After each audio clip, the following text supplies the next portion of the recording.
ନମସ୍କାର। ଯେତେ ଝଡ଼ ତୋଫାନ ବାତ୍ୟା ଆସୁ, ବର୍ଷା ହଉ ଯାହା ହଉ, ପଖାଳ ଖାଇବାକୁ ଇଚ୍ଛା ହେଇଛି ମାନେ ମାଛ ପାଗଟା ନିହାତି ଦରକାର। ସେଥିପାଇଁ ମୁଁ ଆଜି ଲାଗି ପଡ଼ିଥିଲି କେମିତି ମସଲା ଦେଇ ମାଛ ଭାଜିବି। ଆପଣମାନେ ତ ଜିରା ଅଦା ରସୁଣ ପେଷ୍ଟ ଦେଇ ମାଛ ସବୁବେଳେ ଭାଜୁଥିବେ। ଥରେ ଏହିପରି ମାଛ ଭାଜନ୍ତୁ ଆଉ ଟେଷ୍ଟ କରନ୍ତୁ। ଆଶା କରୁଛି ଆପଣମାନଙ୍କୁ ନିଶ୍ଚୟ ଭଲ ଲାଗିବ।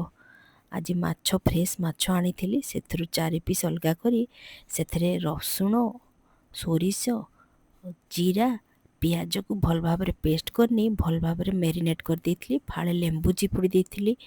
ତାପରେ ତାୱାରେ ତେଲ ଗରମ କରିକି ମାଛକୁ ଛାଡ଼ି ଦେଇଥିଲି। ମାଛ ଉପରେ ଗୋଟେ ବିଲାତି, 4-5ଟା ରସୁଣ, 4-5ଟା କଞ୍ଚା ଲଙ୍କାକୁ ଚୁନି ଚୁନି କରି କାଟିଦେଇ ତା ଉପରେ ମସଲା ଦେହରେ ଭଲ ଭାବରେ ଥାପି ଦେଇଥିଲି, ଯେମିତି ମସଲାରୁ ସେଗୁଡ଼ା ଝଡ଼ି ନଯିବ, ଚାପି ହେଇକି ରହିବ। ତାପରେ ଓଲଟାକି ମାଛକୁ ଏଡ଼େ ସୁନ୍ଦର ଭାଜିଥିଲି, ଦେଖନ୍ତୁ ତା ଲୁକ୍ଟା କେତେ ସୁନ୍ଦର ହେଇଛି, ଦେଖିଲେ।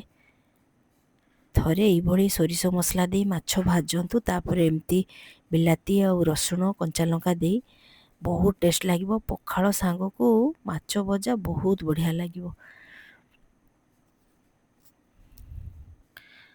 ମୁଁ ତ ପଖାଳ ଆଉ ମାଛ ଭଜାର ଏନ୍ଜୟ କରିଥିଲି। ଆଜିକାଲି ତ ଆମେ ସମସ୍ତେ ବ୍ୟସ୍ତବହୁଳ ଜୀବନ ଭିତରେ ସମସ୍ତେ ଏକା, ଆଉ ଆଗ ଭଳିଆ ଆମର ସମ୍ପର୍କ ନାହିଁ। ହଁ, କାହାକୁ କେତେବେଳେ କାଁ ଭାଁ ଫୋନ୍ରେ ହସିକି କଥାବାର୍ତ୍ତା କରୁଛେ, କିନ୍ତୁ ଘରେ ସମସ୍ତେ ଏକା। ପିଲାମାନେ ବାହାରେ ରହିଲେ, ଯିଏ ଯାହାର ହଜବ୍ୟାଣ୍ଡ ୱାଇଫ୍ ସବୁ ଜବ୍ କଲେ, ବାହାରକୁ ଗଲେ। ଆଉ ଯେତେବେଳେ ଯେଉଁ ଭଲ ଜିନିଷଟା କରୁଛେ, ଆଗରୁ ଯେମିତି ଆମେ ଯେତେବେଳେ ପିଲା ଥିଲୁ, ଆମ ବୋଉ ଯେତେବେଳେ ରୋଷେଇ କରୁଥିଲା, ଆମେ ଭାଇ ଭଉଣୀ ସେତେବେଳେ ବହୁତ ଜଣ ଥିଲୁ, ଗୋଟେ ଥାଳିରେ ବସି ପଡ଼ୁ, ଝାମ୍ପୁ ଖାଉ, ମଜା ଲାଗେ। କିନ୍ତୁ ଏବେ ଆମେ ସମସ୍ତେ ଏକା। ଆମେ ତାକୁ ଦେଖଉଛେ, ଆମେ ୟୁଟ୍ୟୁବରେ କରୁଛେ, ଆମର ଭିଡ଼ିଓ ମାଧ୍ୟମରେ ଦେଖଉଛେ, କିନ୍ତୁ ଆମେ ଖାଉଛେ ବସିକି ଏକା। ସମୟ କେମିତି, ଆଜିକାଲି ଆମକୁ ସମୟ ଏମିତି ଜାଗାରେ ପହଞ୍ଚି ଯାଇଛି, ଆମେ ସମସ୍ତେ ଆଜି ଏକା। ସେ ଯାହା ହଉ, ନିଜ ପାଇଁ ସମୟ ଦିଅନ୍ତୁ, ନିଜକୁ ବ୍ୟସ୍ତ ରଖନ୍ତୁ, ବହୁତ ଭଲ ଲାଗିବ। ଭଲ ଭଲ ରେସିପି କରି ଖାଆନ୍ତୁ, ଆଉ ଆପଣଙ୍କ ସୁଖରେ ଦିନ କାଟନ୍ତୁ।